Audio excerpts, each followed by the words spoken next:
Welcome to the Sunday Night Football postgame show. Here now, Al Michaels and Chris Collinsworth. One of the classics in Sunday night history, 36-35. The Ravens win it. Back and forth they went all night. Professor, do a little math for us.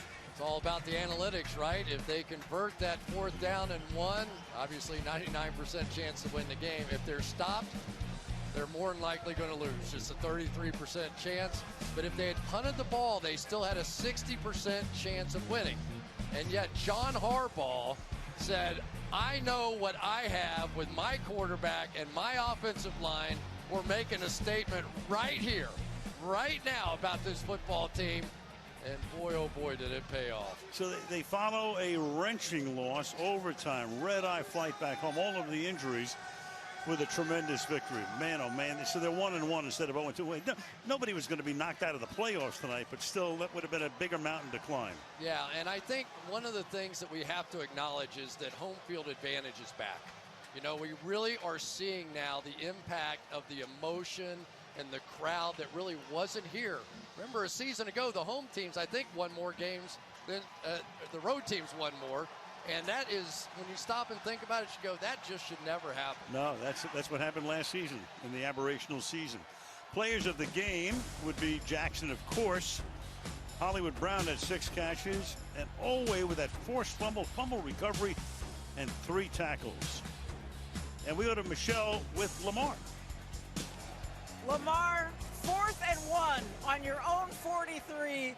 What is your mindset at that point? Man, no matter what, get that first down. Coach asked me, should we go for it? I said, hell yeah, just like Seattle 2 years ago. We had to get it, man.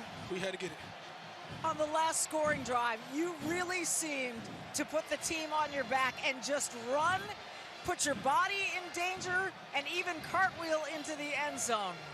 What was going through your mind on that last drive? Just put points on the board. We got to score a touchdown. We couldn't kick a field goal. Those guys were doing a great job out there. Their defense played a great game. Got 2 turnovers off me. First quarter, but my team stuck with me. You know, they had my back the whole time, and that's what happened. You have called Kansas City and Patrick Mahomes your kryptonite. Tonight, you conquered them. Why do you think tonight was the night?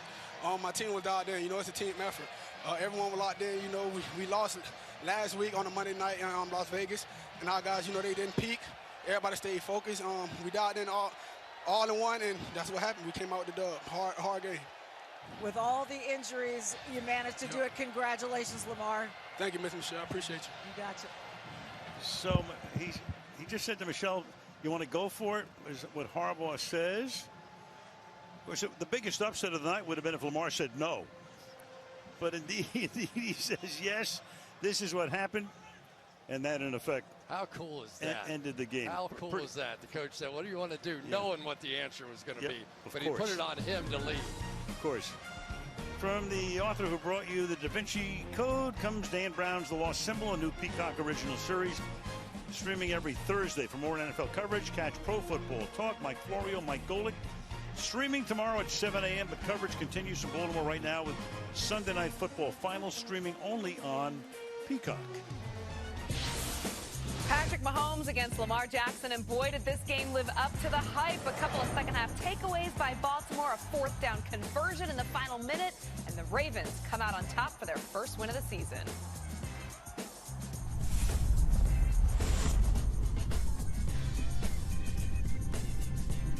Plenty of reaction from the game coming up. Hello, everybody. Welcome into Sunday Night Football Final with Chris Sims. I'm Catherine Tappan. What did you make of that one? I mean, holy cow.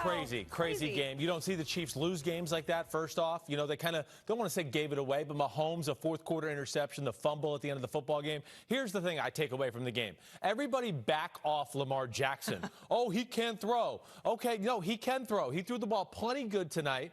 They have a ton of injuries on their football team. Like, kudos to the Ravens for battling with their backs against the wall against the AFC power, the Kansas City Chiefs, and coming out with that win. That's really what jumps out to me, KT. And Mike Tirico, the only one that picked them. I'm so sick of that. All right. Making him pick first. All right, we're going to get out to Jack and Rodney in a second, but we have to show you what happened from start to finish in this one. Let's take you back to the game way back when, and it was Ravens legend Ray Lewis looking to pump up the Ravens before this humongous showdown with the Chiefs. First quarter, Lamar Jackson looking for former Chief Sammy Watkins, and he's intercepted by Tyrann Mathieu.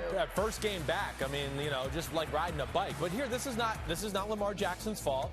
He's got a wide open Sammy Watkins. Watkins falls and tries to get back up. Yeah, maybe you could say Lamar don't throw it, but either way, I think he thought he could still get it in there. Tyrann Mathieu gets the pick six. Third career pick six for the Honey Badger. Chiefs up 7 early, ensuing Ravens possession now. This is where things would start to change. Devontae Freeman with a 31-yard gain. How did he get through? Well, a huge hole. They dominated the Chiefs' defensive line all night long. I think that's one of the disappointments of the Chiefs through the first 2 weeks. Their defense has got dominated by the Ravens and the Browns. Next play, Tyson Williams fumbles, but Devin Duvernay recovers for a Baltimore touchdown, and we are even at 7s. Yeah, I mean, again, you can see, 2 pulling guards here, a pulling guard and a fullback. A huge hole. Yes, fumble, great hit, but Johnny on the spot, Duvernay gets it for a touchdown. Yeah, you know, he also scored a kick return against the Chiefs last season for the touchdown. He's only had 2 career touchdowns. Ensuing Chiefs drive, Mahomes deep to Demarcus Robinson, a 33-yard touchdown. Here we go. I mean, this is only Patrick Mahomes does this. Oh, move in the pocket, off one leg, throw it down the middle of the field, off that one leg. Touchdown, ho-hum, just another day being Mahomes. First touchdown catch of the year for Robinson, and he does a great job holding on to it there as he goes down for the scorer. So we go to the third quarter now with the Chiefs up 21-17.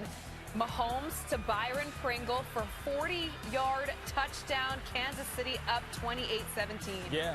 Ravens played these soft zone defenses all night, right, Tap? We saw that. Mahomes is pretty patient for the most part. Got a big touchdown there. Jackson to a wide open Marquise Brown on the ensuing Ravens drive, and he is untouched into the end zone. A 42-yard grab, and look out. Yeah, untouched. I mean, first off, another unreal throw with jumping up in the air, getting it 20, 30 yards down the field. But the Chiefs, they just messed up the coverage, plain and simple. There was a little switch off at the line of scrimmage, and obviously they left him wide open, Marquise. So Ravens back within 4. Mahomes to Travis Kelce on this play takes it 46 yards for a touchdown. We're just trading touchdowns here, Sims. It is back and forth. Mahomes outside the pocket. You know who he's looking for. It's either Hill or Kelce.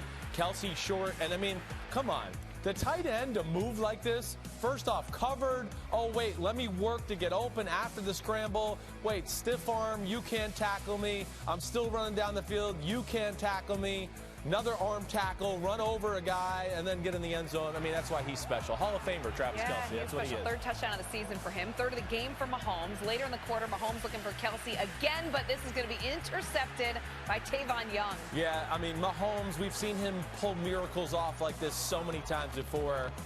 Not on this play. Yeah, Ravens capitalize, and who else but it's Lamar Jackson himself running it in for a 2-yard touchdown, and we are getting close for Baltimore. They're mounting the comeback. I mean, you get a feel that they can't be stopped on the offensive side of the ball at this point, and I mean, that's just special. I mean, listen, him, Kyler Murray, that's the only 2 guys that score in that play right there. Jackson's first rushing touchdown of the season. The 2-point conversion was no good. Late in the 4th, Jackson again. Whoa, hold on, you didn't get your contract yet. Don't flip in the end zone. Let's be careful here. But you see, they got the Chiefs' defense on skates, Catherine, all night long. They didn't know where to go. That, though? Come on, that makes all Ravens fans everywhere nervous. He ran over 100 yards today, and those 2 scores. Ensuing Chiefs drive, Clyde Edwards-Helaire trying to get the Chiefs in the field goal range, and he fumbles. I mean, huge. You just thought, okay, the Chiefs got it. They're going to win the game. Mahomes going to go down. Odafio Way, first-round pick from Penn State. He is a freak show on the edge, and I mean that respectfully because he's really good. That was a big play for him. Yeah, Ravens take over, and Jackson puts up the first down, and then it was this gutsy call, and Lamar Jackson knew he could do it. This is what I love about the Ravens. There's no fear ever. They make you earn everything. And John Harbaugh asking Lamar to, like, should we go for it, listening, I just think that's really cool that a coach has that confidence in his quarterback. Absolutely. Look at that number, 36-35, the final for Baltimore as they get their first win of the season in front of their home crowd as well. So we know that crowd is going bananas right now in Baltimore as we welcome in Jack Collinsworth and Rodney Harrison for much more coverage. Hey, guys, you even got the band behind you. Tap, you want to know how Baltimore feels about this win? We got a marching band with the cheerleaders behind us. Rod, I can't remember the last time I've been in a building for a football game like that. How would you describe this one? Let me tell you something. I am over here exhausted because I put so much energy into watching this game, and this was absolutely incredible. And I look at Lamar Jackson, and I was so proud of him, fighting and clawing. And we got to give a lot of props to that offensive line. Alejandro Villanueva went from right tackle to left tackle. He did an outstanding job. I just thought it was a great victory, and Lamar needed this. I mean, who deserves it more than Lamar? I'm right there with you. What did you think of the way that Kansas City played him defensively? Kansas City's plan going up against Lamar. You know they want to run the football like this. What do you think of their plan?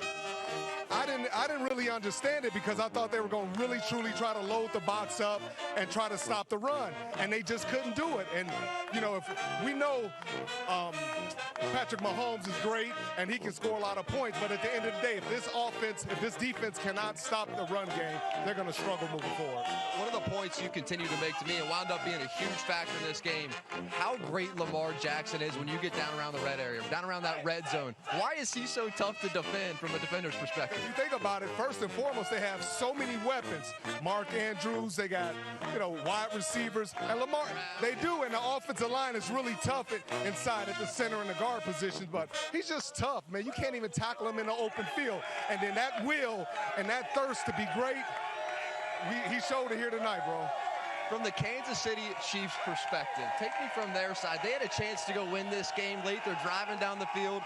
Edwards-Helaire, a tough fumble. How did the Ravens go punch that ball out when they needed it most? That's what they're taught. And ever since I've been playing against the Ravens for 15 years in the league and covering them the last 12 or 13 years, it's been the same thing. Them trying to be aggressive, create turnovers. You saw Ray Lewis is out here doing all that crazy stuff. But at the end of the day, I mean, watch it. Everybody's at the line of scrimmage, and you know they're going to punch, they're going to grab. And that's why coaches love veteran running backs, because they know how to protect the football. How about the way that they just pop up Ray Lewis? They put him up on the Jumbotron here before the biggest moments of this game, before that final fumble, before that final forced fumble. They put Ray Lewis up on the Jumbotron. He just starts speaking to the crowd in here. He's just telling the crowd, bring it up, bring it up, bring it up. And they do just that. The fans were insane here in Baltimore tonight. What'd you think of the defense in this game, Chris Sims? Well, I think, Rodney, you hit on it. I did not expect the Chiefs to get pushed around the way they did. You know, and honestly, Rodney, you alluded to it. I thought the Chiefs really did load the box. They tried to stop the run. The concerning thing is the numbers were right. They just got pushed around. And it's not only tonight. It was last week against the Cleveland Browns. I thought with Jerron Reed addition at defensive tackle, Chris Jones moving out to defensive end, this would be a much more stout defensive line. Right now, I'm kind of concerned. This looks like the Chiefs defense we saw from 3 or 4 years ago when it was towards the bottom of football, you know, before Steve Spagnuolo got there. So I don't know how you feel about it, Rodney, but this is 2 weeks in a row, and I am a little worried about it as we go here forward. Chris, it's so easy to get spoiled when you have a great offense from a defensive standpoint, where you get lazy because you know your offense can run a bunch of different shootouts. And I told you since that very first interception, I said the Ravens need to run the football. They just need to run the football. That's all they need to do. Run the football, use that set-up play-action pass, and throw the ball down the field. And, Rob, before the start of the game, you laid out the Ravens' plan defensively. Try to match up with some of the greats. Travis, of course, Tyreek Hill, also Travis Kelce.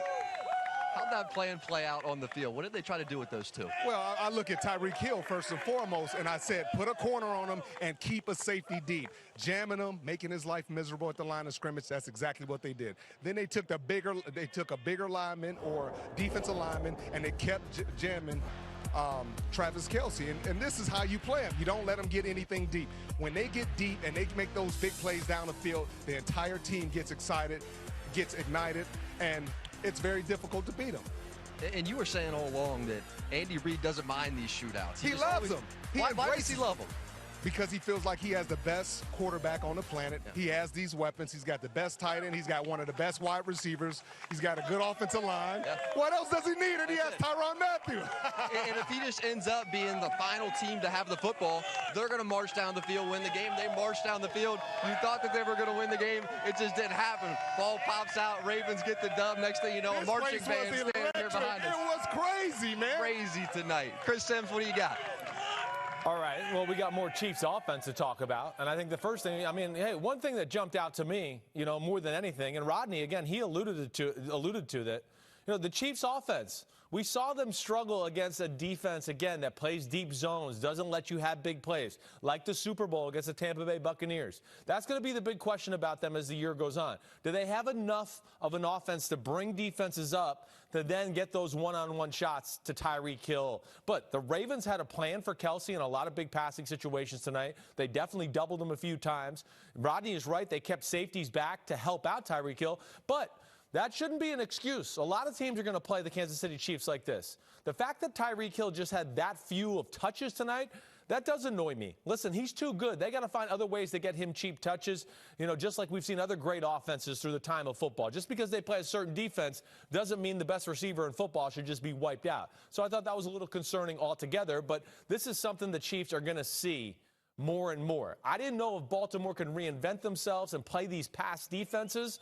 You know, we weren't sure, Rodney, are they going to blitz or are they going to do something else? Wink Martindale did something else, and the Chiefs were good, but not great. When they don't have the big play, they're not quite the same on that side of the ball. Well, we talked about it in the pregame show, not giving up the big play and being physical and keeping everything in front of you. And when you have Tyreek Hill, you know what he wants to do. He doesn't want to catch those slants across the middle. He wants those 60 and 70-yard bombs down the field. And if you can jam him, if you can slow him down, and you can keep a safety back, it's going to discourage Patrick Mahomes from wanting to go his way. And he went other places. But the one guy you can't allow to get off is Tyreek Hill, of course. That's right. We're waiting on Hollywood Brown. He's going to be standing right there. I haven't met him yet. I'm fired up to meet him, especially after a win like this. Here was Coach Harbaugh, though, talking at the microphone right after the dub.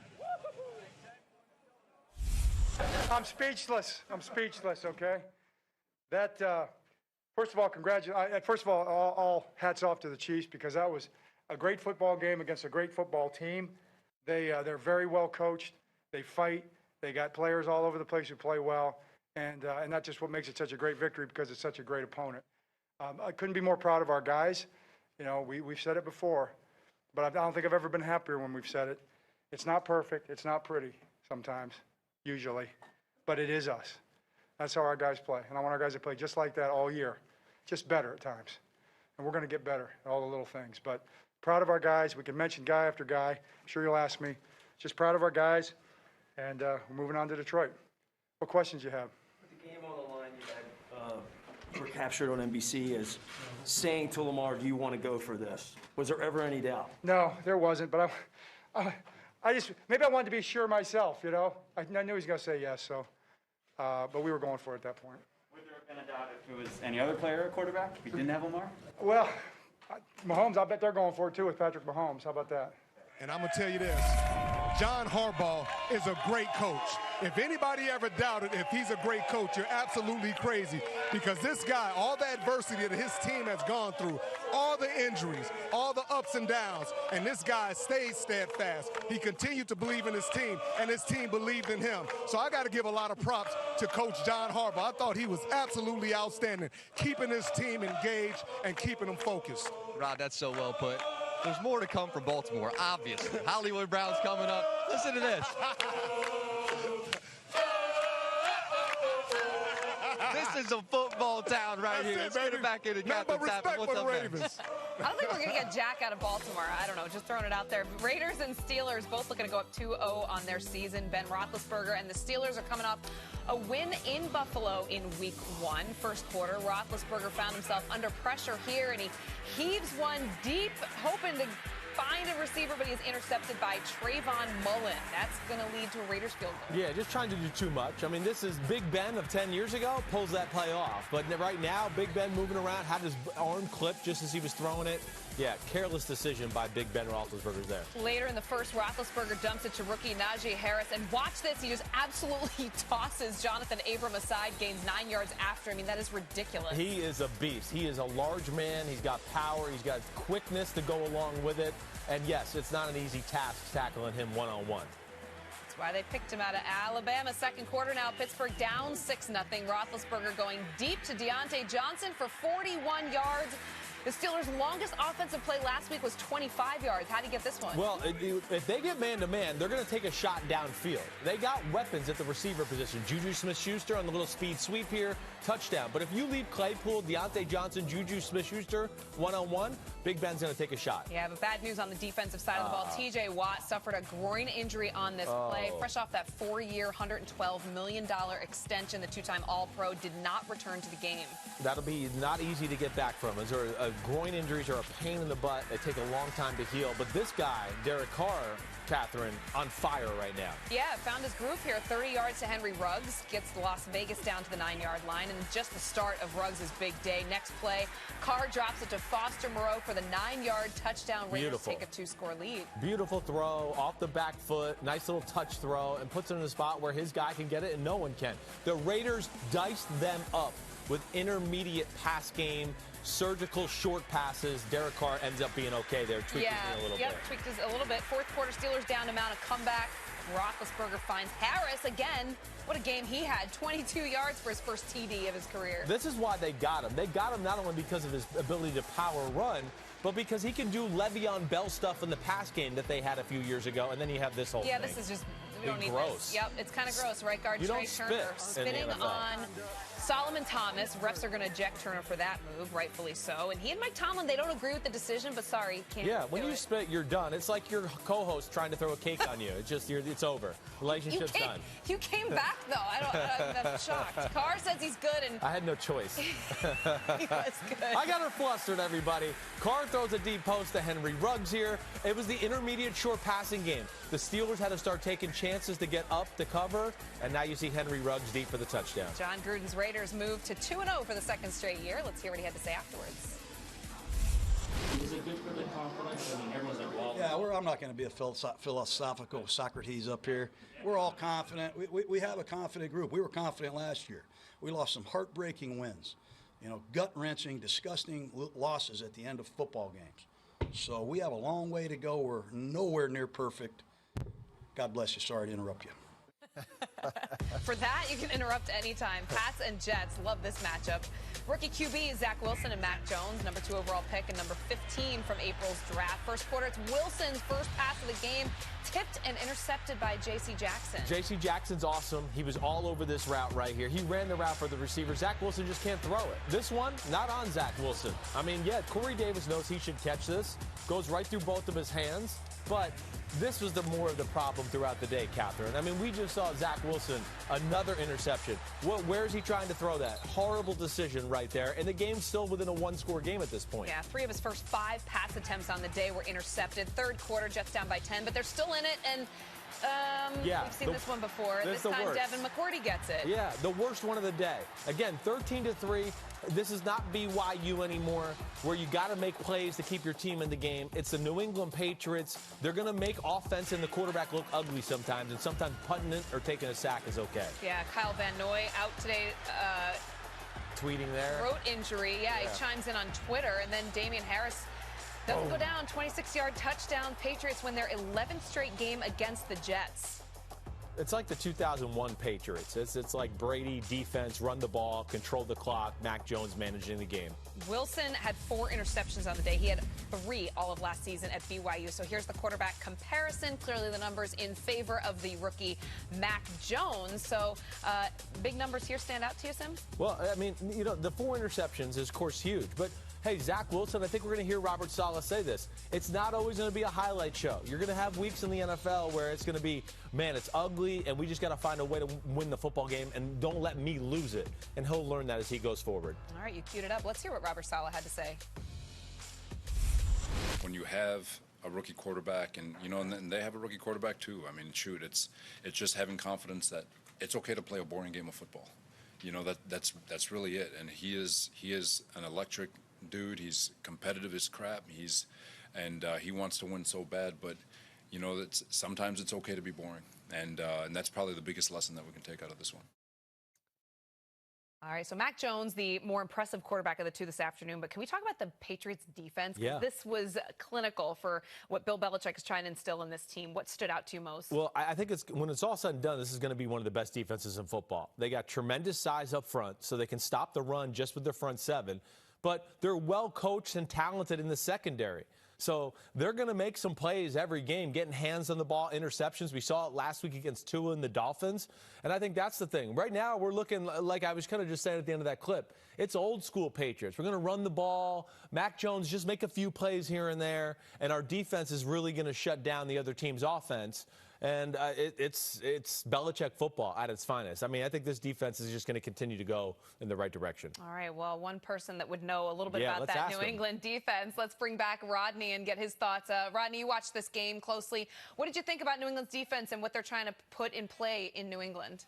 Catherine, that's easy money. That's easy money. Anytime Coach Belichick against a rookie quarterback, and we talked about this, that's easy money. They're going to disguise. They're going to move around. They're going to put pressure in his face. They're going to do everything they can to make his life absolutely miserable. And you look at Juwan Bentley, this is a delayed blitz. He's coming right directly in his face. And tips and overthrows, that's what we talk about as defensive backs. And that's just what they do. J.C. Jackson had 2 interceptions. He's been outstanding, like Chris alluded to. But 4 interceptions and only 19 points at that time.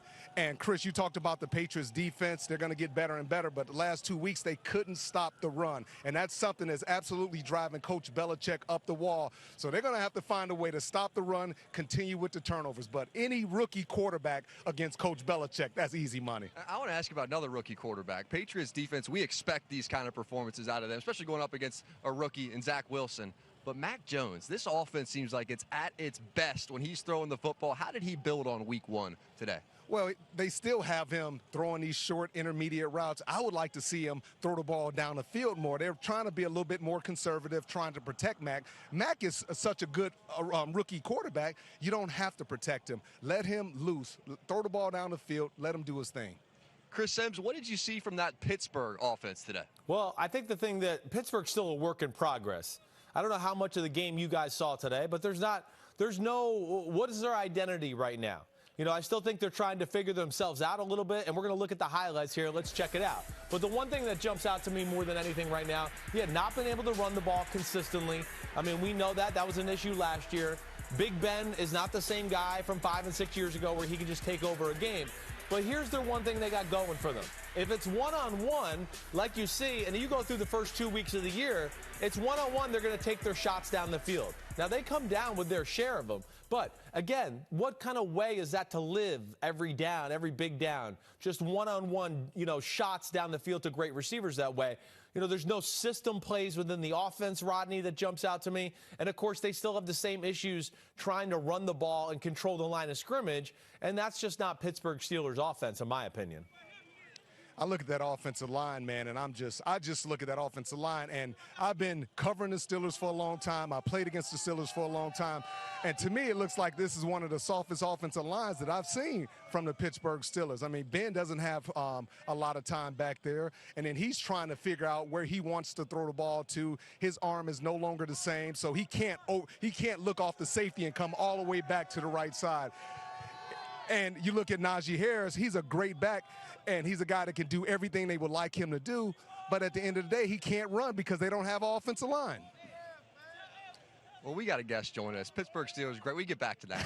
We got Hollywood Brown coming to the set right now. Talk to me about Hollywood Brown's game tonight. You saw some struggles early from Lamar Jackson. Then he started finding Hollywood. Things started looking up. Everybody wants to pigeonhole him and say, oh, you're just a deep threat. You're just a deep threat because he's one of, if not the fastest guy in the NFL. But he's not just a deep threat. He's a guy that's shown that he can catch a 10-yard pass and make plays, make people miss. And that's where he's going to really go to that next level. And I think you saw Lamar starting to trust him a little bit more. I can't wait to talk to him. That's a big thing. That's a big thing. Come on, big guy. We're waiting on you, baby. Let's go. That's one of the things I want to ask about, too, because his friendship with Lamar Jackson seems to be so special. Yeah. That chemistry between quarterback and the best wide receiver, how important is that? Well, there's just like me and you. We hang out every week on Sunday night. Imagine these two guys. What's up, homie? So happy for you, bro. Hollywood, congrats, man. Thanks for coming out here with us. He can go anywhere he wants. It's Hollywood right here. How you feeling, bro? I mean, that's a huge victory for you guys. Yes, sir, man. All glory to God, man. I'm feeling good. How would you, this is one of the best football games, like the future of football. His offense is going right up and down the field. His quarterback's putting on a show. How would you describe this game from your perspective? Oh, man, it was amazing. You know, all respect to those guys. We know what they got on their side of the ball, but we're confident in what we got on our side of the ball. And, you know, we eager to show that week in and week out. Talk about you and Lamar's relationship, your friendship, and how it kind of correlates and it kind of carries over on the football field. Oh, yeah, trust. That's my dog. Like, outside of football, you know, we always together. So when we out here, you know, I really, truly want the best for him each and every week, and he truly want the best for me. So I know how he think. He knows how I think. So, you know, it's a good little combination. I was just telling him, I was like, you know, everyone thinks you're just a deep ball guy. Yeah. And I was like, you really showed a different aspect of your game last week and even this week, catching those short intermediate passes in the zone and making people miss. Is that something that you wanted to add to your game? Oh, yeah, definitely. You know, whatever they ask me to do, you know, I'm going to do my best. And just to get the trust from the coaches, from the players, you know, I just want to keep getting better each week. Hollywood, I want to take a look at your touchdown from today. What do you remember about that play? Walk us through it. We knew when we hopped in, you know, a little bunch formation, we could confuse them a little bit. So when I went out, you know, they dropped me, and, you know, I see Lamar jump and throw the ball, and I'm like, oh, I'm finna score. So you can't tell me that surprised you. Because I'm sure you've seen him do everything. It ain't surprised me, but it's just amazing, you know, to see. And, you know, I give him his roses. You know, I don't wait till it's long gone. You know, I tell him after that play in the locker room, bro, you were one of the best to ever do it. You know, I was talking about Coach Harbaugh and how just special of a coach he is. I mean, with everything that you guys have gone through, all the adversity and everything, like, talk about Coach Harbaugh and the way he kept you guys focused. Man, he's amazing. He came in. When we lose guys, you know, we ended practice that one time after we lost Marcus Peters and Gus. And, you know, he just came in and was like, what we going to do? You know, we got a season to play. And, you know, he rallied the guys and just know that we got everything we need in the locker room, from coaches to players. And, you know, we prepared to win each week. And, you know, that's what we're going to do. This matchup with Kansas City, though, it's one of a kind. So how does it change things strategically inside your mind, going up against Mahomes, all the weapons on that offense, every time you meet them on the field? Man, it's a blessing because those guys are amazing, but I want to show, you know, we could do exactly what they could do, score at any given time. So, you know, each time we play them, you know, that's the mindset. Amen. Hollywood, thank you so much, man. Great performance tonight. Man, so happy and proud for you, bro. Keep it going, all right? Yes, consistency is the key, all right? Yes, sir. You do that, you're going to play a long time and make yourself a whole hell of a lot of money. All right, bro. God bless you, man. Plenty more to come from Baltimore, as you can tell these fans. We're in the house. They're still in the house. Look at these fans. Nowhere. Let's send it into Mike Tirico and the Football Night crew. Well, it was about a week and a half ago we were in Tampa, and the Buccaneers opened the season. They got their nice win over Dallas, and they got to rest. And Atlanta, not considered one of the strong teams in the league coming in, and this looked like it was going to be easy for Tampa, but it got interesting as the game went on. Let's take you down to Tampa for the highlights. Tom Brady, we know what he did to Atlanta in the Super Bowl. He's never lost to the Falcons. First drive, it's Brady to Gronk. Did he have Gronk in that Super Bowl? Yeah, he did. So they went back to that formula. He still got him. 7-0 there, and Drew, it's Brady to Gronk.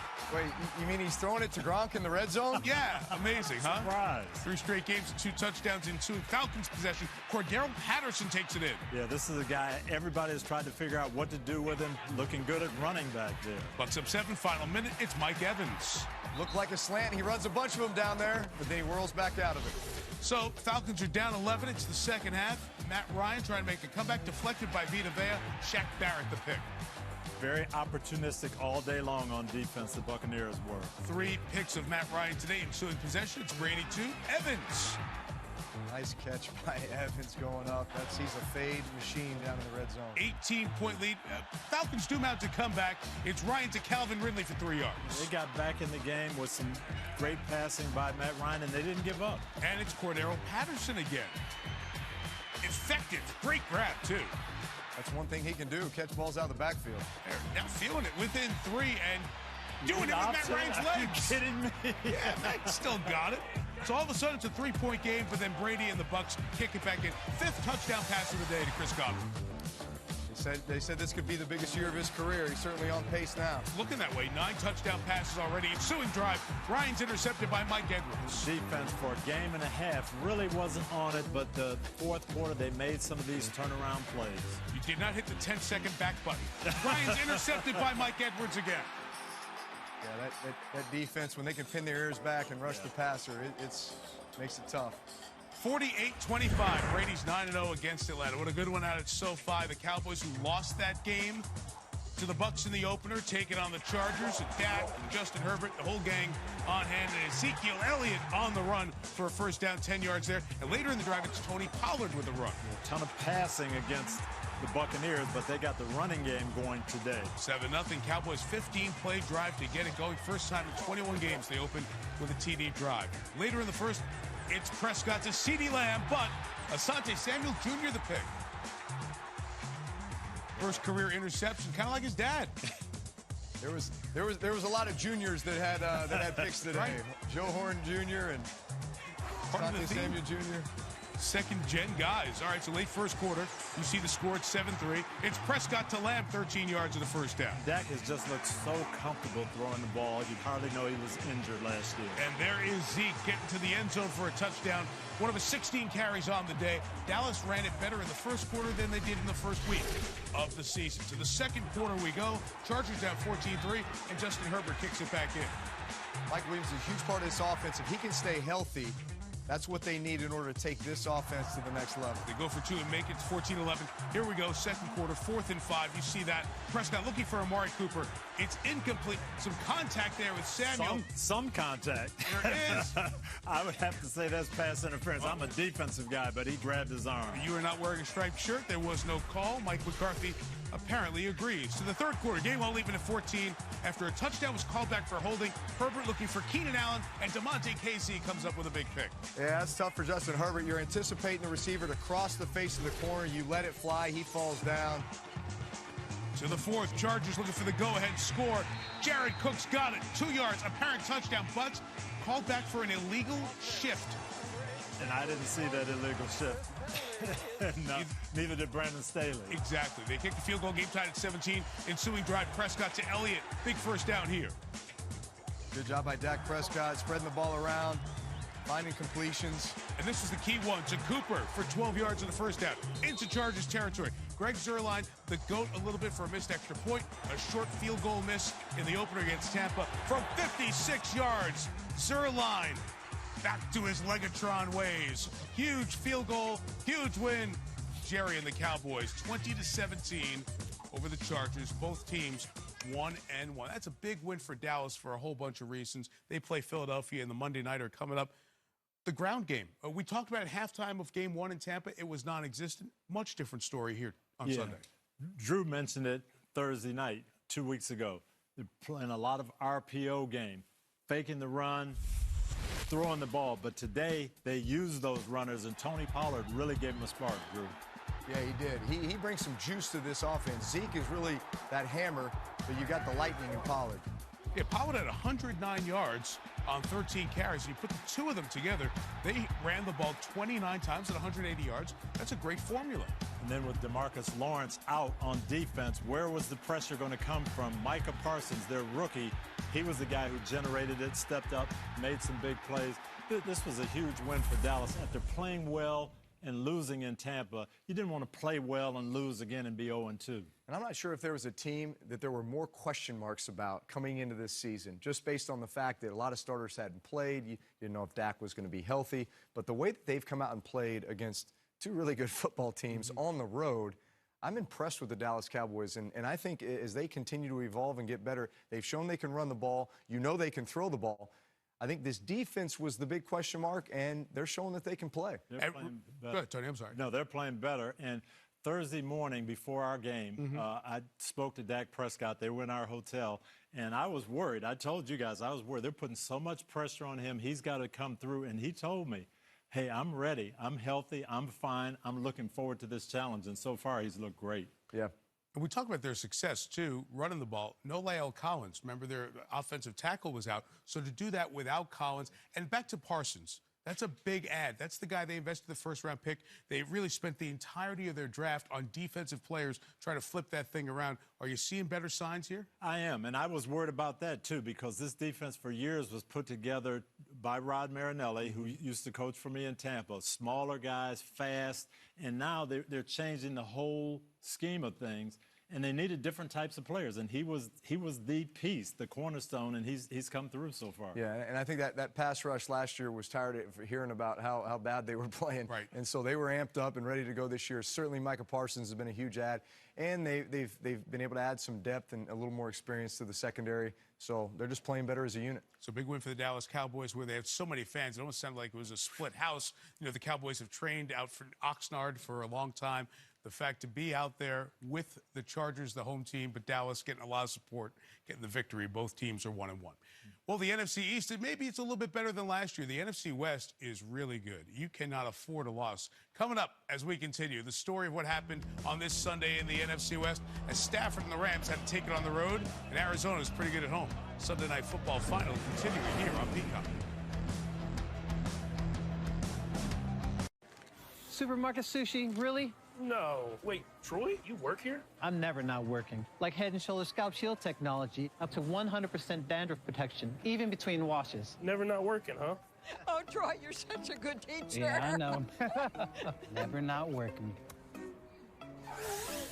Never not working. Never, ever not working. Are you serious? Never not working. Dandruff protection that's never not working. Head & Shoulders Scalp Shield technology. I need 3 uncorked slushes. Adding strawberries to the sangria. Order up. Sonic uncorked slushes, ready for pickup. Yeah, I mean, the thing is, people like Geico because it's just easy. Bundling, for example. You've got car insurance here and home insurance here. Why not? Zhup, put them together. Save even more. Geico. I have something. Dad said that its secrecy was more valuable than his life. Tell me what's going on.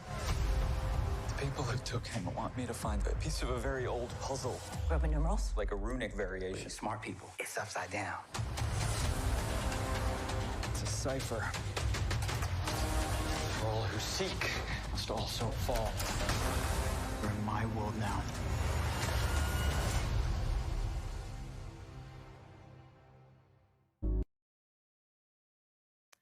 Well, since 1927, the Ryder Cup has pitted America against Europe. Can the United States team reclaim the trophy while on American turf?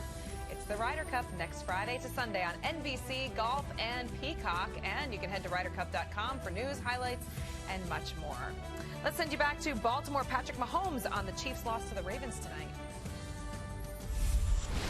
Yeah, we got in the field goal range pretty quickly there, and then we were pretty much just trying to get down as close as we could to let Bucker kick the field goal, and the dude made a good play. He was getting blocked. He threw his hand out and hit it directly on the ball. So I mean, we were executing. They made a play, and you lose games when teams make plays like that at the end of games. Your first interception in the month of September. What was it that you saw you didn't, or did you feel the pressure coming? Were you just trying to make a play when you were going down, or was that something you? Yeah, I should have just thrown it to D-Rob in the flat. I saw D-Rob in the flat, and then I saw Trav come back to me. The dude grabbed my leg. I thought I could kind of get my other leg down. He kind of spun me, and it's a dumb interception. I mean, it's probably one of the worst interceptions I've probably ever had. It's a Patrick Mahomes loss, which is going to get a lot of attention and a lot of chatter, especially from Chiefs fans. But it was a comeback victory from the Baltimore Ravens from a quarterback who what, Chris? That's my girl right there, yeah, who came back and beat the two-time Super Bowl attendees from the AFC. I mean, yes, let's just say, if the roles were reversed, we would go, oh, my gosh, Patrick Mahomes brought them back from 35-24 down in the fourth quarter. Let's give Lamar credit. Yeah, we're not used to seeing, like, Patrick Mahomes throw interceptions in those moments. Yes, Lamar Jackson doesn't do it the same way Mahomes or Manning or Brady does it, but it's still effective, and they win. And that's where he's special. That's why we got to give him some love. Yeah, this is not your average, normal quarterback. Yeah, the running game, yes, running stats, but the running game is all about Lamar Jackson. And then tonight, you know, other than the interception deep down the middle, He threw the ball really well all night and made really good decisions. The pick six was not his fault, and I'm just glad you led me in that direction because I do sometimes feel like when the Ravens lose, let's blame it on Lamar. Lamar can't throw, Lamar. And then when they win, they just go, well, that's what they were supposed to do. No, they win because Lamar's awesome. Their offense is based around Lamar, and their defense, as you can see, is not that great. So let's give Lamar some credit. Yeah, and you heard Patrick Mahomes talk about the pressure and get asked the question about pressure. How much pressure was on Lamar Jackson when he said, Coach, yeah, I'm going to take this and get it across the line there for the day? Exactly. That's a lot of pressure on his dealing with everybody as well. telling him they can't beat Mahomes. He said last year Kansas City was his kryptonite, so that started a whole thing like, oh, you can't beat Kansas City. They have something on you. He answered a lot of questions tonight. Yeah. Let's give him credit. It's not always going to look, like I said, like Manning, Brady, some of those guys. It's going to look a little different, but still really effective. That would be boring. We wouldn't watch. I know, right? He's Lamar. All right, let's turn our attention to the NFC West and the Minnesota Vikings looking for their first win on the season, facing Arizona. First quarter, Vikings second play from scrimmage. Kirk Cousins, deep ball to KJ Osborne. That is a 64-yard touchdown. That's a way to start the game. Defender for the Cardinals did fall down. Cousins just does a great job of seeing that and striking for the touchdown. First career touchdown for Osborne late in the first, same score. Kyler Murray finds DeAndre Hopkins, 15-yard grab. We're even at 7. He's amazing. The way he can extend plays, his acceleration, it's unreal. The next Vikings possession, Cousins finds Adam Thielen, and it's 14-7 Minnesota. Woo, this game was amazing in the first half. It was just back and forth and back and forth. They got the run game going with Dalvin Cook, and now you got Kirk Cousins on the run, making a great throw to Justin Jefferson. And the Vikings offense was rolling at this point. Yeah, the extra point was no good. Vikings up by 13. Later in the second, Murray takes it himself. He's acceleration-wise, I mean, he's as fast as anybody in football. Those What's first with the Baby Yoda, though? Baby Yoda is what they called him last week, Chandler Jones on social media. So I think that's why he was doing that. Just asking. We'll get to that in a second. Okay. Murray buying time, throws it downfield to Rondale Moore. Wide open, 77-yard touchdown. I want to cover him. Yeah, another coverage bust. But again, just Murray, great job escaping the pocket, making a blitzer miss, and then finding him. Matt Prater for a 62-yard field goal before halftime, and it is good. Yeah, Prate's second longest field goal of his career, and we are rolling here. Cardinals opening possession of the second half. Murray looking for more. Intercepted by Nick Vigil, and he's going to go all the way back. 28-yard interception return for the TD. Bad one here by Murray. He kind of was looking to his left down the middle and kind of just went back there blind, assuming the guy would be open. This wasn't a bad one, though. Murray to A.J. Green. 31-30 now, Arizona. I mean, this game was unbelievable. It was. Weapons everywhere on that Cardinals offense. Cards down by 2 here, going for it on 4th down. Murray drops back, heaves it up. Christian Kirk comes down with it, and we got a ball game. Yeah, beautiful play. Really, all-out blitz. Murray knew that. That's why he faded away and threw it off his back foot right on the money to Kirk. Vikings down 1 with the ball, under 2 minutes to go. Cousins finds Thielen again. A 12-yard gain, first down and into field goal range. Yeah, Cousins played well throughout the game. Dalvin Cook looked good. I can't even watch. Uh-oh. Craig Joseph for the kick. It's good. 37 yards. It's not good. It's wide right. It's not good. Chip shot. Why do we keep saying this? These poor Vikings fans. All right, Chandler Jones chiming in. Great team win. Here you go. Baby Yoda went off. Got it now? Good? I get it. That's crazy. What do you think about it? That looks pretty good. I mean, yeah. He didn't even know the reference. It was Buddha Yoda-ish for sure. I didn't catch it all together either, but it's great for him. I mean, and the guy, I don't know, everything he does is great for him. When he runs, it's great for him. When he throws, it's great for him. And when he does Baby Yoda, it's great for him. It's great for us, too. Good conversation. Titans and Seahawks. This was an interesting one. Russell Wilson, 4 TDs, 0 interceptions last week. Second quarter, Seahawks down by 3. Wilson goes deep to Tyler Lockett for a 63-yard touchdown. They just always seem to find 1 or 2 ways every week to draw up a 50-yard touchdown pass. And Russell Wilson's as good a deep ball thrower as there is. Next possession, Ryan Tannehill sacked by Alton Robinson, and he fumbles. Kerry Hyder Jr. recovers it. Yeah, I mean, early on, it looked like the Seahawks might blow the Tennessee Titans out of the building. Yeah, they would capitalize here. Chris Carson in for the touchdown. Seattle up 17-6. That's his second touchdown of 2 TDs, rather, on the day. Titans trying to get it back. Tannehill to Julio Jones. Called a touchdown, but I don't know. Well, it's the heel-toe thing. His heel touches on the left. See? So left toe touch, Heel, though, came down. That's still the same foot out of bounds. That's out of bounds. The right call on the field. Yeah, Mike Vrabel doesn't like it. Ruled incomplete. Titans get a field goal. Third quarter, down by 15 now for Tennessee. Derrick Henry finally gets loose. You've got to keep your eye on him. When he heats up, look out. Like, look out. Because, let's keep looking out. We're going to see more of him here in a minute. Wilson deep again. This time, Freddie Swain, 68-yard touchdown. How is he wide open? I don't know. Well, we've seen there was a lot of plays like this. The Cardinals game, this game, just people not covered a few times. Titans come right back, though. Henry, once again, breaking free. 60 yards. Just see you later. I mean, to be that big and make people miss. Quandre Diggs, who misses him there, can fly. He's got a rocket up his butt. And he still couldn't catch Derrick Henry. That's a technical current, Catherine. Technical.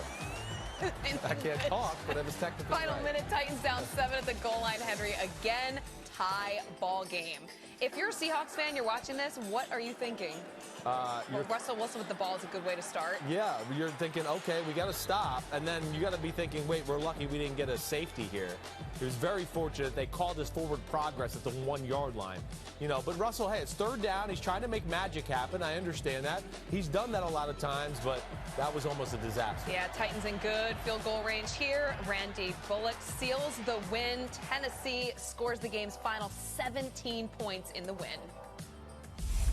Found out that they're willing to compete. They're willing to battle and fight. I was proud of them. We were close at times. I felt like we came out and moved the football early, played well defensively. Unfortunately, gave up, a couple X plays, which, you just can't hand them anything. And it just, I think our ability to have to kick field goals and their ability to hit some big plays really took the momentum. And a lot of that momentum came from this player right here, Derrick Henry, who really, he heated up in the second half of this game. Yes. First half a bit quiet, but look out. Yeah, Titans dominated the second half offensively. They really had their way with the Seattle defense. And when they start to run like this, Catherine, then it starts to be Julio Jones down the field, A.J. Brown down the field off of play action. They almost become unstoppable because Tannehill, if you do give him time and a place to throw the ball, he's going to hit it. So maybe this gets the Titans rolling again. All right, let's check out the Niners and the Eagles, both with opening wins in week 1. So we picked this one up in the second quarter. Eagles pin back in their end zone. Jalen Hurts goes deep to Quez Watkins. 91-yard completion down to the 6. Watkins has been one of the pleasant surprises for this offense. There's issues at corner for the 49ers, and this was the biggest pass play of the day, obviously, for the Eagles. 4th and goal. Philly special, but Fred Ward can't find anyone. No, the great job by the 49ers. The 49ers were being outplayed early on in this game, but they did a great job of not letting it get out of hand, and their defense kept them in it, and here goes Jimmy G. Yeah, he finds Deebo Samuel, 40-yard gain down to the 11. What a beautiful pass there from Garoppolo, threading the needle, and then on the very next play, Jawan Jennings for the touchdown. Yeah, heartbreaking, wide open, but like I was saying, the Eagles kind of controlled the first half, and then you go in at halftime down 7-3. Man, that'll leave a sour taste in your mouth. Niners up by 4 and on the goal line here. Garoppolo in for the score, and the 49ers improve to 2-0. They host the Packers on Sunday night next week. Rams and Colts. Carson Wentz with 2 touchdowns last week in his Colts debut. Back at it in this one as Indianapolis looking for their first win of the season. Game's opening possession, Colts down and going for it on the 4th down. Wentz can't find anybody, and he's going to get sacked. They were all over this play from the get-go. Wentz was under pressure, especially early on in the game, just like we saw there. Matthew Stafford down the middle to Cooper Kupp, a 16-yard touchdown, rather. Rams up 7-zip. Second quarter, Colts down, and it's Wentz trying to do the shovel pass. The Rams are a play-making team on both sides of the ball. You might move the ball on them, you might stop their offense, but they're going to make their share of big-time plays like their defense did there. Carson Wentz not happy with that one. Then in the third quarter, Rams up 4 and driving. Darrell Henderson Jr. for the touchdown. Colts trying to get it back here. Wentz finds Zach Pascal for an 8-yard grab. Yeah, great throw there. I mean, really, and the Colts started to gain back the momentum here. Going for 2. Wentz does a good job here. Okay, gets it in. Now it's 3-point game, and the Colts had all the momentum at this point. Fourth quarter now, Rams up 3, punting from their end zone. What? I don't know. Get out of the way, 33. Like, you can't be in the way of the snap and the punter.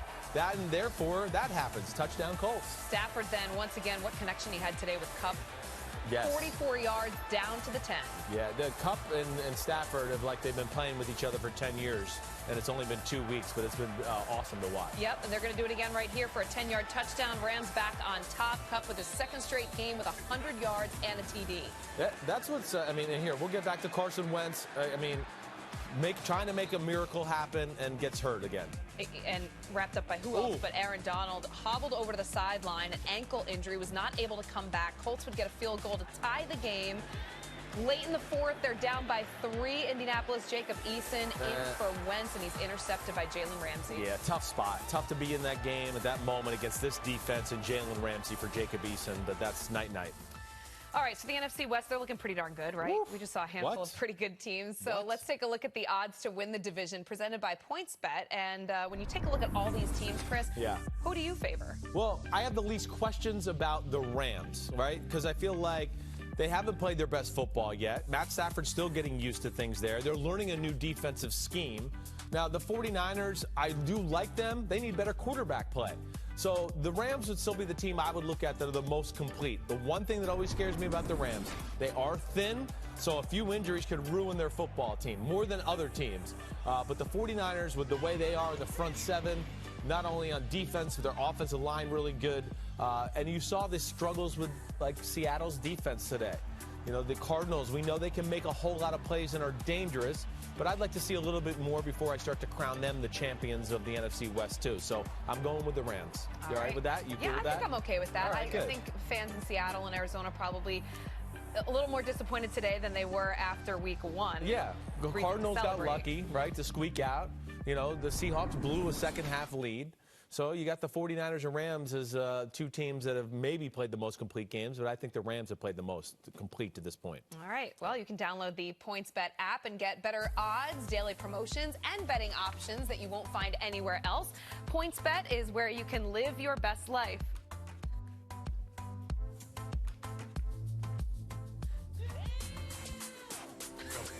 Damn.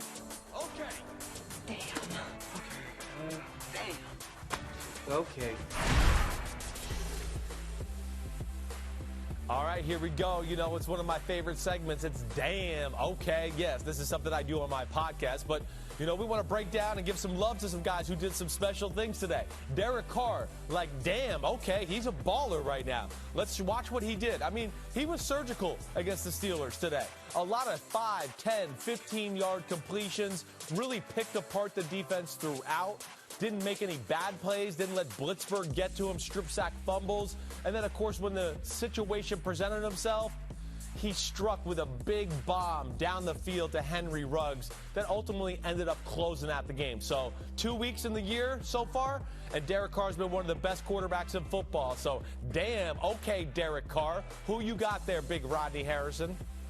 Hey, Chris, you already know who I got. I got Damian Harris, and this is one of the best 26-yard runs I've seen. And this guy goes through how many tackles, Jack? Not 1, not 2, not 3. He went through 8 tackles. And look at Mac Jones. He's the quarterback. He comes from 25 yards and push him in the end zone. And look at David Andrews. Man, look. I'm going to count 1, 2, 3. And he's just bouncing off guys. 4. He redeemed himself from that fumble last week. 6, 7. 7. And look at Mac Jones. The better question is, damn, okay. Damn. That's who I got, Chris. Okay, I got another quarterback. I'm going Jameis Winston. He could have missed if he tried in week number 1. I'm thinking, damn, this New Orleans offense, Jameis, he can put it anywhere he wants. Got Sean Payton dialing it up for him. But today, he wasn't even okay. It was a nightmare. Sacked 4 times, beat up all day, passing stats. It's about as consistent as Wi-Fi on an airplane, KT. I love it.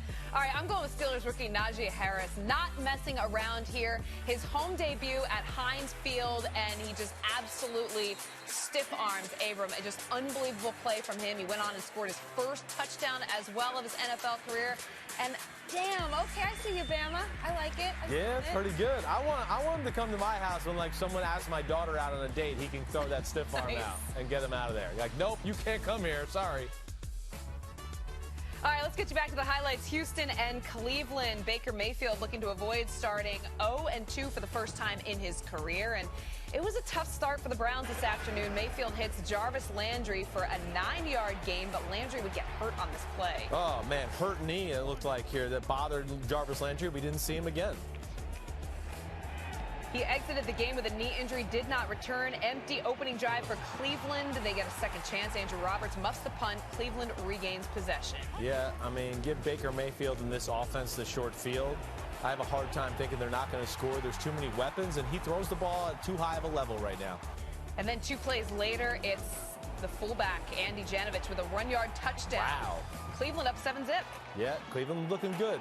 But don't sleep on the Texans. No, they answer. Tyrod Taylor dumps it to Phillip Lindsay, a 22-yard receiving touchdown, and we've got a tie ball game. Yeah, great play design there. Fake the run, fake the reverse, back to the screen play to Lindsay. Really awesome. Mayfield looking for rookie receiver Anthony Schwartz, but he's going to find Justin Reed instead. Yeah, Justin Reed, great hands here. Baker Mayfield hurts his shoulder. The receiver quit on the route, though. It was not a horrible throw, but Baker Mayfield, you're too important now. Can't be doing that anymore. We need you for the playoff run here in Cleveland. Yeah, he went to the locker room. He did come back. Texans next drive. Taylor makes the defensive. He makes him pay with his feet. A 15-yard rushing touchdown for him, taking the game in his own hands. Yeah, he's special this way. I mean, he's a great athlete. We've seen him extend plays and throw bombs, but he pulled up a little lame there, and we never saw him again. No, left the game with a hamstring injury. Mayfield responds on the next drive with a 5-yard rushing touchdown. Whatever you can do, I can do better, right? He is, yeah. He's so gutsy. This is I love Baker Mayfield. This is why his teammates and the organization loves him. Screen pass here, awesome play, but I give Baker a lot of credit for playing through that injury to that left shoulder. Yeah, and that's the rookie running back, Demetric Felton, with a 33-yard touchdown. And then first passing touchdown of the season for Mayfield. Then it's Davis Mills replaced by Tyrod Taylor. Rough start for Mills' NFL career. Second ever pass attempt intercepted. Then this, fourth quarter, Texans down by 10, and Mills finds Brandon Cooks. Yeah, Brandon Cooks is the go-to guy. The Texans, though, this is a win week 1. They fought through some adversity this week and made Cleveland work for the win, but Bradley Chubb puts it away. Yeah, Nick Chubb, sorry. Got it, 26-yard touchdown run. Browns get their first win of the season. Let's check out Buffalo and Miami. Second Bills play from scrimmage. Devin Singletary runs it in for 46 yards. Not expecting this. I was thinking it was going to be an air show with Josh Allen to start the game like this. Big boost for this Bills offense. Next Dolphins possession, Tua Tagovailoa's pass is incomplete, and he's lit up in the process. Ooh, lit up. A.J. Espinosa hits him, and it looked like Tua's ribs on his left side were what hurting him. Yeah, he'd missed the rest of the game. Hey, they got Bills a handshake. Took over on town. That's what we do before the show. Josh Allen and Stephon Diggs. We should try that. 5-yard touchdown here for Diggs. First touchdown connection of the season for this prolific pair. Yeah, this is unreal. I mean, come on. The only guy in football that does this other than Josh Allen is Patrick Mahomes, and they make it look easy. Jacoby Brissett in for Tagovailoa. Still in the first quarter. Dolphins down 14, and he's looking for the tight end, but he's intercepted by Wallace. Yeah, great job. The Bills' defense was the story of this game. They played great. Offense is still trying to find their way. All right, Buffalo wins it 35-zip. Cincinnati, Chicago. Andy Dalton facing the Bengals for the second time. He spent 9 years as the Bengals QB. Bears opening drive. Dalton finds Allen Robinson. One way to stick it to your former team. 11-yard touchdown. Literally. Bears on top. Yeah, good for him and good for Allen Robinson. He's a really awesome receiver. We don't talk about him enough. Later in the second, Dalton takes off for the 14-yard gain, but he's going to come up a little bit lame in this one, and he suffered a knee injury on the play. He's going to have an MRI tomorrow. Oh, yeah. You could see the left knee gave out on him a little bit. He was never comfortable. He tried to give it a go and come back in the game, but just wasn't ready. No, it wasn't ready. So the second half, it belonged to this guy, Justin Fields. This is what a lot of Bears fans have been waiting to see. While the first play didn't go so well, sacked here.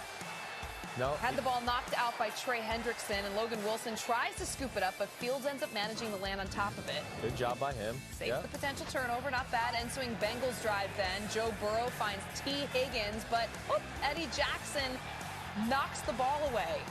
Bears defense played big today. This is what they have to do. All their money and resources are on the defensive side of the ball.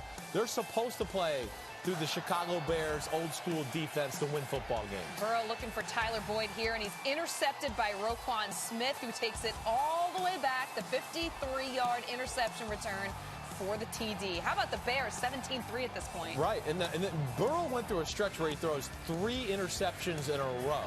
3 straight passes, and here's the third. right off the bat. Jalen Johnson does a great job of kind of sitting on the route on T. Higgins, reading it, and makes an easy pick. That was the second. That this was is the the second. third. I'm off. Sorry. Hey, when you have three, you don't want to see all no, of them. that was not his fault. That was a protection issue there. He's trying to throw, ball gets knocked in the air. But some sequence of events, but Joey B, he's going to answer back. Yeah, he would. Later in the fourth, Bengals were uncaged at this point. Burrows goes deep for Jamar Chase, and that's going to feel a lot better than an interception, a 42-yard touchdown. Yeah, this game, 20-10, could have been a lot closer. The Bengals blew some opportunities. Justin Fields, though, yes, still a rookie. And he's got to see throws and see the field before he just cuts it loose. Bengals take over at the Bears 7 with that interception. Next play, Burrow to T. Higgins, a 7-yard touchdown. At this point, it's a 3-point game. What are you thinking? Yeah, I'm thinking, the Bengals have total momentum. Justin Fields and the offense are out of rhythm, but this is what he can do. Scrambling off the left side and pretty much closes out the game right there. Justin Fields got some work to do, but he can be dangerous. He's probably further along than we thought at this point right now. So if that's the case, then we feel good about it. And Justin has, he's worked really, really hard to get to this point. Even today, like in that moment as a rookie coming on in that situation, super calm, super cool. All right, well, here are some of the injured quarterbacks today, and they were significant, as we saw in the highlights. Tua going down with the rib injury. Andy Dalton left with the knee. Tyrod Taylor out with a hamstring. And, of course, Carson Wentz dealing with that ankle injury. For much more on the quarterbacks that were hurt today, let's check in with Mike Florio. Thanks, Catherine. Let's start in Chicago. Bears quarterback Andy Dalton has a knee injury. I'm told the Bears believe it's not a torn ACL. He'll have an MRI on Monday to determine the extent of the damage. If he can't go, most likely it will be rookie Justin Fields. In Houston, quarterback Tyrod Taylor, hamstring injury in Cleveland on Sunday. They got a short week, Thursday night game.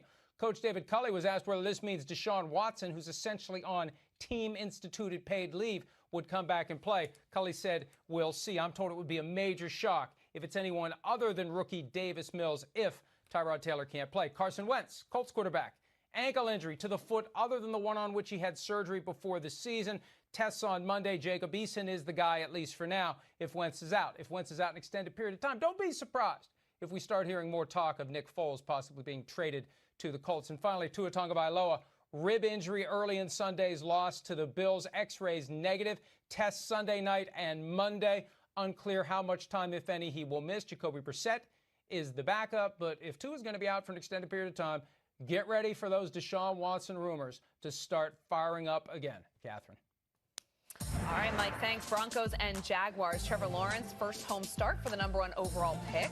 Played pretty well last week, but the Jaguars still without a win on the season. First quarter, no score. Lawrence throws a strike to Marvin Jones. Yeah, beautiful throw right here. I mean, because he was not open when he released the ball. He threw him open. Really the best throw of Trevor Lawrence's career to this point. Just before the half, Teddy Bridgewater to Tim Patrick, and Denver goes up 10-7. Yeah, Jacksonville controlled the first half, as you see here, but that was kind of the end of it, and Denver took control from this point on. Bridgewater to Cortland Sutton for a 55-yard gain. He had 9 receptions for 159 yards today. Yeah, with a lot of one-on-one opportunities for Teddy Bridgewater to throw the ball deep down the field, and the Broncos got weapons and guys that can beat one-on-one coverage. Yeah, 2 plays later, he does it again. Denver up 17-7. Noah Fant, he's one of the better pass-catching tight ends in football. That's what's tough about the Broncos. They can run it, and they can push the ball down the field. Early in the fourth quarter, Jags down by 13, and Lawrence is intercepted for the second time. It's the rookie Patrick Surtain making his first career interception. Yeah, amazing. Just like his father, he's a tremendous player, got great ball skills. Denver wins it 23-13. They start 2-0 for the first time since 2018. New Orleans Saints and Carolina Panthers. The Saints missing 8 assistant coaches due to COVID-19 protocol. Also without 5 defensive starters today. It's already starting behind the 8 ball. When they started this game, Carolina took advantage on the opening drive. Sam Darnold to Christian McCaffrey, who goes in for 32 yards. People are going to wake up on the Carolina Panthers. They're the real deal. I think they're a playoff caliber football team. They can do everything. You can see short passing game, run the ball, bootleg, Sam Darnold on the run. Really great throw to get them going early. Jameis Winston, meanwhile, threw 5 passing touchdowns in week 1 over the Packers. We heard Jack talk about it before. Much different story today. Morgan Fox finds him for a sack and a loss of 8. Well, how they dominated the Packers up front last week, they got dominated like that today against the Carolina Panthers. Really on both sides of the ball. But Sam Darnold here, great feel, great job holding on the ball, not losing it, and then finding Dan Arnold for the completion. Darnold to Arnold, Yeah, down it's to confusing. the 8. Darnold to D. Arnold. Leave the heavy lifting to me there, Chris. Thank you. 3 plays later, Darnold to DJ Moore, Carolina up 17-7, and then we see Winston's pass here intercepted by Justin Burris. No, Jameis. That's Tampa Bay, Jameis Winston. We want to leave that behind there. I mean, abort mission sometimes. Sometimes you just got to take a sack and live to play another day. First interception of the season for him, and then this time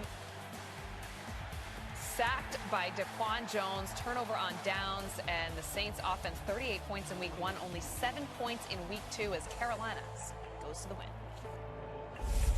Offensively, particularly, it's as poor as we've been in a long time around here, and that starts with me. We've got to do a better job going in. Our protection plan wasn't very good. It had nothing to do with us being shorthanded with coaches or us being away or the COVID. All of those would be excuses. It had a lot to do with the Panthers' defense as well today. They allowed 7 points and 128 yards, also had 2 interceptions and 4 sacks on the afternoon.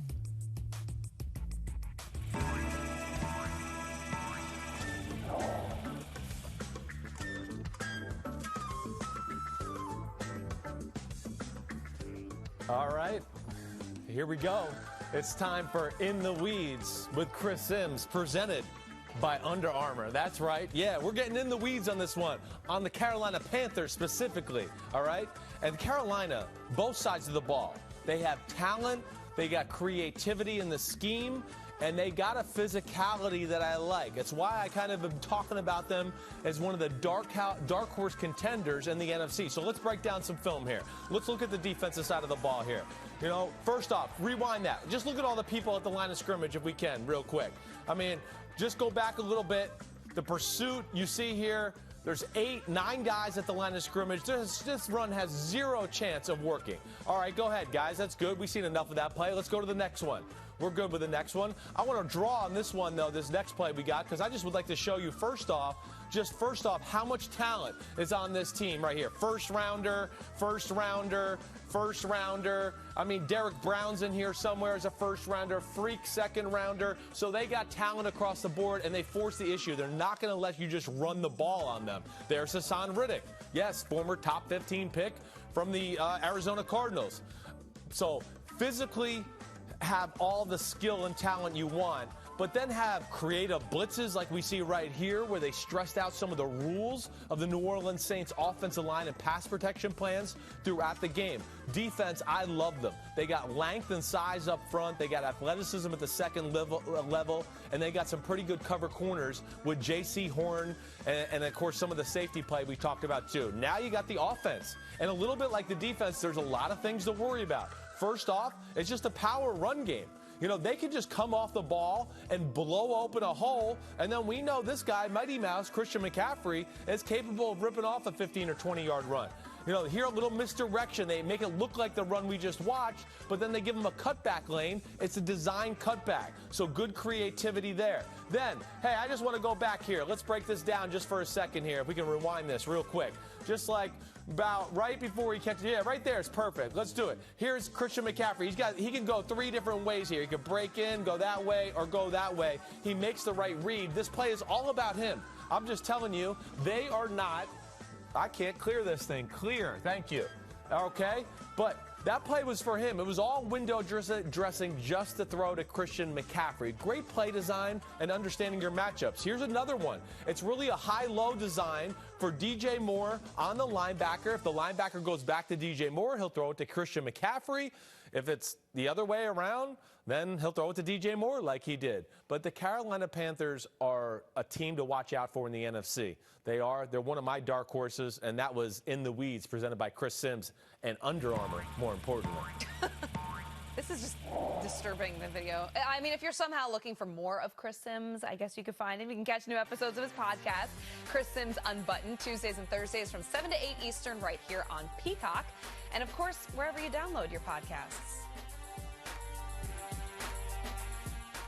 And now for a segment we call Too Much with our friend Matt Golditch, because not every moment in the NFL is a highlight. There he is. This guy again, huh? I know.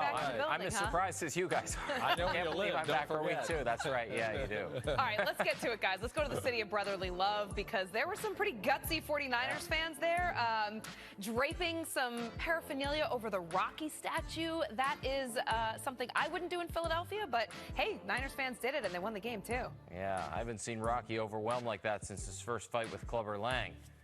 Yeah, but I'm guessing most of those people, that's the closest they'll ever get to an art museum. Too much? No, I think you're good. Okay, that one was, we're warming you up. Clubber Lang whooped his butt. That was he was overwhelmed. the first time in Rocky 3, for sure. All right. I think that said North Jersey on that. Hey now, hey now. What are we doing What there? are we, exactly, what's happening there? All right, this one I'm a little uncomfortable with, guys. It circulated the internet. Perhaps soiled his pants at Heinz Field. I'm more concerned about the dude that wrote about it because he doesn't look too sober in this one either. And poor Jerome Bettis, I don't know. There's a lot going on in this picture. Yeah, What do you well, have? all I can say is I guess that's the last time I brushed my teeth in the sink at Heinz Field. Yeah, please don't. And it's supposed to be black and yellow, right? Not brown and yellow. Too much? Perfect. No, I like that was on the mark for Sims. I like Okay. it. Awesome. Okay, I mean, good. don't you just go home after that happens? Don't you just go, you know what? It's a close game. I'm You don't calling wanna this miss off out. for the Yeah, day. yeah, I got a seems like problem. it. Yeah, Let's you abort could. mission. Time to abort mission. That he did. Okay, same game, and we're going from gross to grosser, more gross. I don't even know what term to describe this as. Steelers guard Trey Turner ejected when he appeared to spit on the Raiders' Solomon Thomas. Both guys were given penalties, but it was Turner who was disqualified, and rightfully so. Yeah. I mean, Hey, Trey Turner, hit the showers. But whatever you do not use the sink. Too much? Perfect. Okay, Way all to right. tie it all 3 for together. 3. You're good. Yeah. All right. We kept it with the same game for her to keep it simple. I like it. All right, let's go to the ending of the Vikings and Cardinals game. It came down to a game-winning field goal attempt from Vikings kicker Greg Joseph, and it didn't go so well. Ay, ay, ay. Here's how it sounded on Vikings radio. Oh my, high snap, put down. Joseph, come on! It is gone! No, he missed it! Are you kidding me? He missed it right. He missed it right. Oh my heavens. Unbelievable. Oh. Yeah. Oopsies. Now they have to find a new kicker and a new radio announcer. Too much? Yeah, good. Get them both out of here. Clean the whole house. Both wide right. It was wide right. Yeah, Yes. that's right. Yes, you might want to watch the end zone copy. Okay, finally, Jamal Williams makes his return to Green Bay on Monday as a Detroit Lion. Here's what he had to say about that big game facing his former team. They didn't want me, like that ex-girlfriend. Shoot, I gotta go. But, you know, glad I got a rebound. It was the Lions. They picked me up, you know what I mean? Now they feeding me good, taking me to dinners, you know what I mean? Another man's trash is another man's treasure. Yeah, Jamal, I have bad news about the Lions being your rebound. You're definitely not going all the way.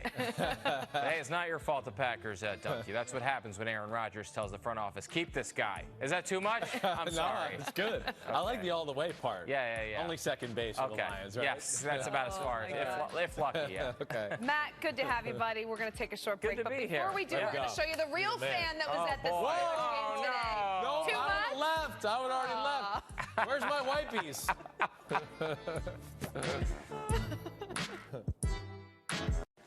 Supermarket sushi, really? No. Wait, Troy, you work here? I'm never not working. Like Head & Shoulders Scalp Shield technology, up to 100% dandruff protection, even between washes. Never not working, huh? Oh, Troy, you're such a good teacher. Yeah, I know. Never not working. Never not working. Never, ever not working. Are you serious? Never not working. Dandruff protection that's never not working. Head & Shoulders Scalp Shield technology. Hi, welcome to Sonic. May I take your order? 2 Sonic grilled cheeseburgers. I'm on it. Order up. Sonic grilled cheeseburger ready for pickup.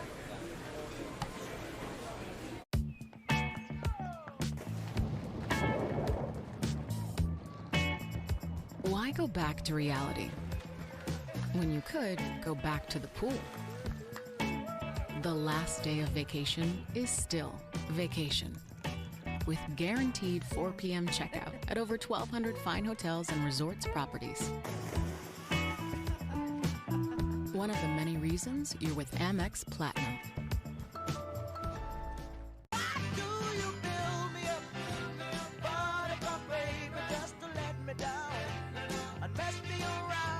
Worst of all, you never call. Baby? You know I'm driving, right? Geico Motorcycle. Let's do this. Join us. Game on. Let's go save the world! You're hilarious. He's a sociopath. This story matters to all of us. It's so fabulous. Mr. Gray, we'll see you now. What a stunning goal! It's just a beginning. Yes! Let's do this. I'm not going anywhere. This place is freaking awesome!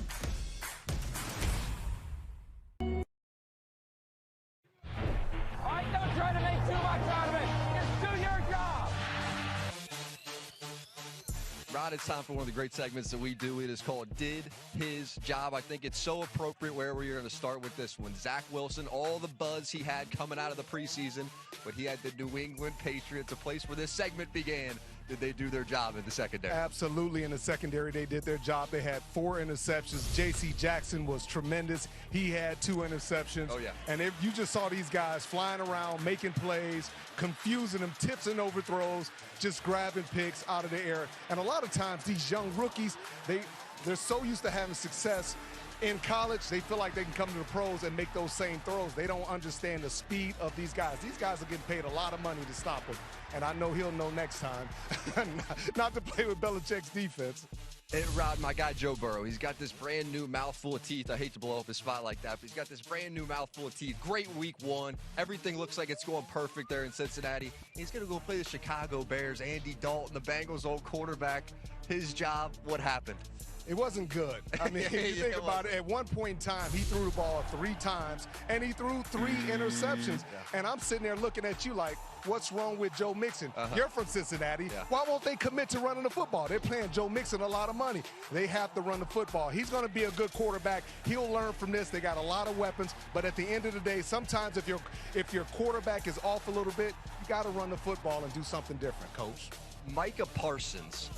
He was making a name for himself playing linebacker quickly in Dallas. They gave him a new job today. What was it?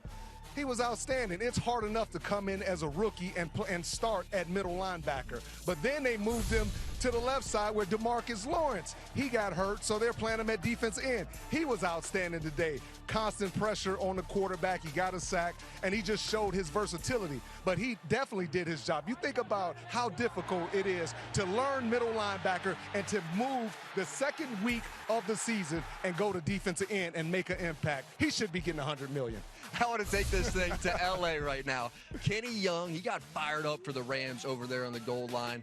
His job, what was it on this play? What should he have done? What ended up happening? Yeah, he wasn't smart. And when you're in a situation like that, and you got Aaron Donald, you got your teammates telling you to calm down, that's what you have to do.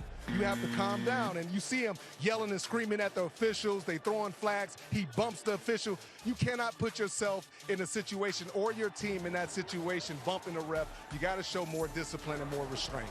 And Rod, you're always doing your job on Safety Blitz. We do that show every Tuesday. It's really the way that we met, man. It's the way that we started hanging out, was doing the Safety Blitz last year. We bring it back for season 2. It's Tuesday nights, 6 to 7 p.m. Where's your face at? My ugly face shouldn't just be on there. You got a good-looking face, Rod. That's the thing. They said we need more Rod face time and less of that tall, skinny guy. And it makes complete sense. Well, you know what? I'm just happy I got Jack, not Chris Collinsworth, all right? Well, right on cue. Let's send it in. Al and Chris are going to preview Week 3, San Francisco, Green Bay. We got a good one coming up. Thank you, Jack. So we're looking forward to next week. We go to the Bay Area, to Santa Clara. The Green Bay Packers. What are we going to see tomorrow night against Detroit? What do you think? I think they're going to be loaded for bear tomorrow night. I really do. They got embarrassed on opening night against the Saints, and they're going to come back. But who knows what's going to happen? You know, the only fear that I have about Green Bay is, did the totality of what happened this offseason with their leader, with Aaron Rodgers, take a toll on that football team? I don't think it's going to be a long-term problem, but it just didn't look like anything I was expecting on opening day. And if they get beat tomorrow night at Lambeau by Detroit, then you got a hold of the story. Yeah. Now, the 49ers start the year. You know, the league gives them 2 road games. They stayed back east in between, beat Detroit. Had a tough time with Philadelphia in the first half today, but got rolling in the second half. They've already had their share of injuries, but here they are. They go home 2-0. Yeah, and I think Jimmy Garoppolo deserves a little bit of credit here. You know, the whole offseason was about Trey Lance and what he's going to do and what he's going to be and trade up to get him and all that. And Garoppolo just kind of hung around. And you and I both know That team loves that guy. I mean, they really have a lot of faith in him. So is it going to be his team long term? No, it's not. You don't make that kind of trade and leave in the old quarterback. But at the same time, I think for the short term, he's building some value. Our covered wagon's waiting outside. See you aboard. Catherine, back to you. All right, guys, thank you so much. Looking forward to that one. It's going to be a quick turnaround for Green Bay, and they got to, as you heard, they were going to want that win against the Lions tonight. Tonight, we are tonight. Yes, I mean, we need to see them rebound. You're right. I mean, they played like crap last week. No other way to say it. And the 49ers, even though they haven't been like their best, we know they're really talented. And when they do play their best, watch out. They've had Green Bay's number.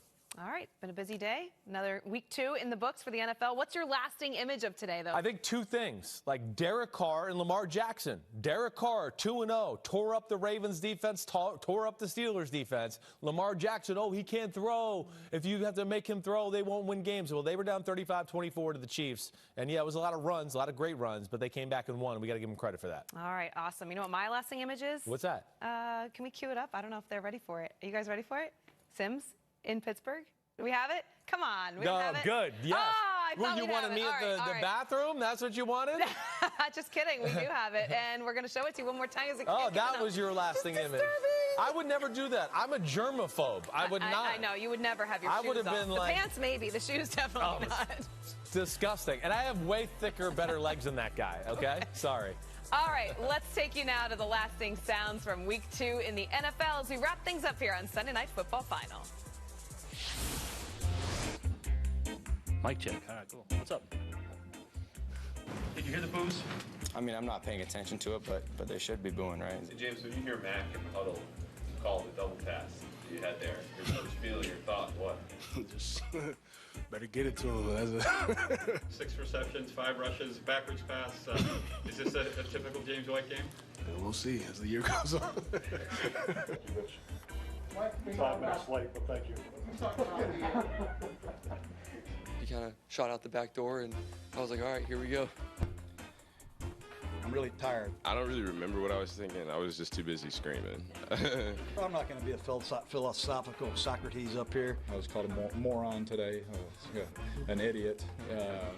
It's called a few things that I probably won't repeat either. You look at them and you smile, and they smile and give you a thumbs up, and it's just part of the game. Last time I scored a touchdown, high school. It was pretty sweet, besides giving the ball, my first pick 6 to the fan. But, in the moment, I wish I would have kept it. But I'm sure it made his year. Am I right? Am I right? Okay. We have a long way to go. We're nowhere near perfect. God bless you. Sorry to interrupt you.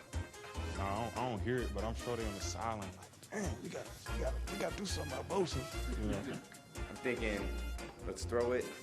Oh, my God, I can see really well. What am I doing out here?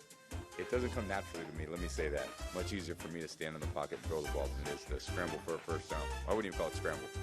But whatever, glide to a first down. I need a beer.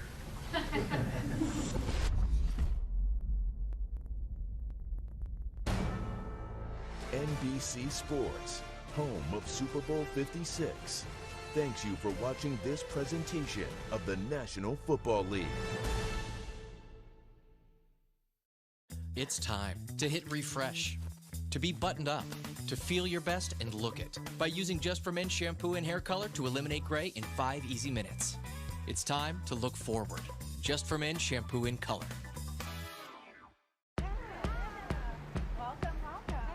Someday, you'll catch the perfect wave. With an average of $550 worth of benefits to enjoy during your stay at fine hotels and resorts properties, someday can be any day you want. One of the many reasons you're with Amex Platinum. We are here. The future. We made it. Maybe not quite what we envisioned, but here's the thing. The future is forward movement from the now. We don't find a new way of working and then just go back to an old one. We've seen what the future of work can be. Now we have a chance to create what it will be. A place where we can stay connected and work the way we want to. A future that works for all of us. Slack, where the future works. So what came first, the grilled cheese or the burger? So you know the burger had to come first. You go back hundreds of years. Oh, cheese has been around hundreds of years too. Okay. Sonic grilled cheeseburger. So wow, this is a good debate.